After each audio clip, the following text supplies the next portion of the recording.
Oke, kembali lagi bersama gue Zen-kun. Sekarang ini kita sudah mulai memasuki musim atau season yang baru, sekaligus season terakhir di tahun ini, yaitu Fall Season, alias musim gugur. Dan setelah gue coba lihat-lihat lagi, ternyata banyak anime-anime baru yang menarik yang akan tayang di Fall Season kali ini. Oleh karena itu, di sini gue akan rekomen ke kalian 10 anime baru yang bisa kalian coba tonton nanti. Langsung aja mari kita masuk ke pembahasan.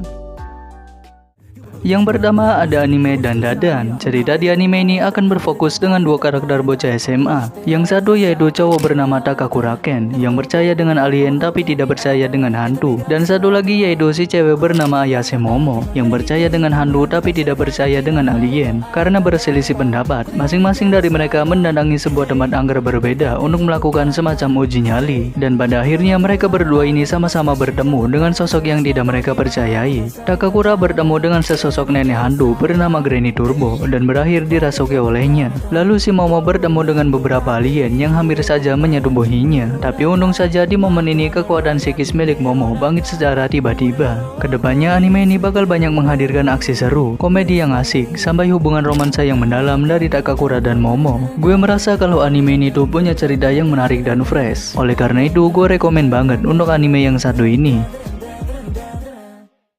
Lanjut yang kedua ada anime berjudul Chikyu no Undo ni Suite. Anime ini mempunyai latar pada abad ke-15 di negara Polandia, dan saat itu masyarakat yang ada di dalamnya meyakini sebuah teori tentang bumi yang jadi pusat alam semesta, atau nama lainnya yaitu teori geosentris. Jika ada orang lain yang ketahuan menentang teori ini, maka mereka akan berakhir dengan disiksa atau bahkan dihukum mati. Tapi ternyata ada beberapa orang yang menemukan teori pergerakan bumi yang berlawanan dengan teori geosentris itu. Kedepannya orang-orang tersebut mencoba meyakinkan teori baru ini ke masyarakat, meskipun tahu nyawa mereka itu harus jadi taruhannya. Gue rasa anime yang membawakan unsur cerita tentang data surya kayak begini tuh emang jarang banget. Oleh karena itu gue juga merasa tertarik untuk anime ini. Apalagi yang akan garap nanti adalah studio Madhouse. Lanjut yang ketiga, ada anime berjudul Uzumaki. Kata Uzumaki di sini berasal dari bahasa Jepang, yang mana artinya itu adalah spiral atau pusaran. Dan di dalam anime ini akan menceritakan tentang sebuah kota yang diteror oleh sebuah fenomena misterius, yang mana hampir segala sesuatu, bahkan orang-orangnya juga, terkena semacam kutukan spiral. Ada satu hal yang unik dari anime horor yang satu ini, yaitu adaptasinya yang hanya akan memakai warna hitam putih. Dan gue yakin hal itu bisa membuat suasana horor yang ada di anime ini jadi lebih berasa. Buat kalian para pecinta horor, kalian gak boleh lewatin anime yang satu ini. Di urutan keempat ada anime yang berjudul Mao 2099. Anime ini menghadirkan latar di kota Shinjuku pada tahun 2099. Di kota masa depan ini ada seorang raja iblis bernama Veltol yang telah bangkit kembali dan dia bermaksud untuk menguasai Shinjuku. Tapi karena banyak perubahan yang terjadi, dia harus banyak beradaptasi dengan dunia masa depan di Shinjuku itu untuk kemudian bisa menguasainya. Dan siapa sangka kedepannya raja iblis Veltol ini malah menjadi seorang streamer. Ya, cerita di anime ini tuh jatuhnya emang jadi komedi. Dan gue pikir anime ini tuh kurang lebih bakal sama dengan anime Hataraku Mau Sama. Cuma yang beda dan lebih menarik di anime ini adalah latar dunianya yang serba futuristik dan bernuansakan cyberpunk. Yang kelima ada anime berjudul Trillion Game. Cerita di anime ini berfokus kepada dua orang laki-laki yang bertekad untuk bisa mendapatkan uang sebanyak $1 triliun. Yang satu yaitu seorang laki-laki bernama Haru. Dia ini memiliki kemampuan komunikasi yang hebat, selalu percaya diri dan juga bersemangat. Lalu yang satu lagi yaitu seorang laki-laki bernama Gaku. Berbanding terbalik dengan si Haru, Gaku ini adalah seseorang yang punya sifat kaku atau kurang pandai berkomunikasi dengan orang lain. Namun meskipun begitu, Gaku ini adalah seorang insinyur dengan skill komputer yang hebat. Mereka berdua memutuskan untuk bekerja sama dan saling melengkapi satu sama lain dengan kemampuan masing-masing. Lalu kedepannya mereka mencoba berbagai macam cara agar bisa mencapai impian mereka untuk mendapatkan uang sebanyak $1 triliun.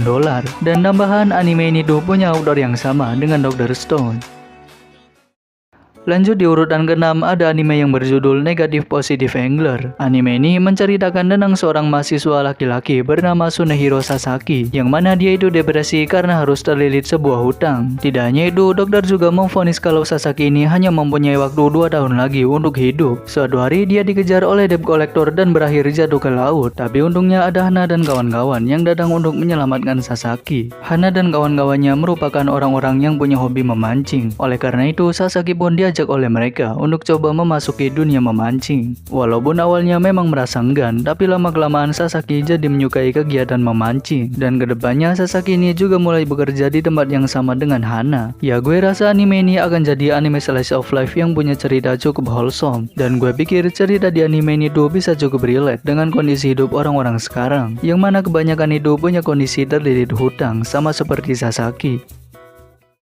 Lanjut yang ketujuh, ada anime Blue Box. Anime ini menceritakan tentang seorang cowok bernama Taiki Inomata yang bergabung dengan tim bulu tangkis di sekolahannya. Taiki ini sering berlatih setiap pagi bersama tim basket, dan di situ ada seorang cewek bernama Chinatsu Kano yang merupakan kakak kelasnya. Karena sering bertemu, lama-kelamaan si Taiki ini punya perasaan dengan kakak kelas alias senpai-nya itu. Kedepannya kita akan melihat perjuangan Taiki dan Chinatsu ini dalam meraih prestasi di bidang olahraga masing-masing, sekaligus juga mengikuti perkembangan hubungan romansa mereka berdua. Anime ini sebenarnya bagi gue cukup menarik karena memadukan unsur romance dan sport menjadi satu cerita. Lalu anime ini juga nampaknya menawarkan visual yang kelihatan bagus dan menjanjikan. Di urutan ke-8 ada anime yang berjudul 365 Days The Wedding. Takuya dan Rika adalah rekan kerja di sebuah perusahaan di Tokyo, yang mana mereka berdua ini sama-sama masih single dan juga introvert. Suatu hari perusahaan mereka mencari karyawan kantor untuk ditugaskan di luar negeri, dan para karyawan yang belum menikah akan dipertimbangkan lebih dulu. Rika ingin menghindari program pemindahan karyawan tersebut, sehingga dia berencana berpura-pura menikah dengan Takuya dalam setahun agar bisa tetap tinggal di Tokyo. Tapi masalahnya mereka berdua ini sebenarnya hampir tidak mengenal satu sama lain meskipun satu kantor. Dan akan bagaimanakah mereka berdua menjalani kehidupan pernikahan pura-pura itu? Gue rasa cerita di anime ini tuh cukup mirip dengan anime Spy Family, karena isi ceritanya sama-sama tentang pasangan yang berpura-pura menjalani kehidupan pernikahan. Tapi cerita di anime ini pasti akan dibawakan dengan lebih ringan dan santai.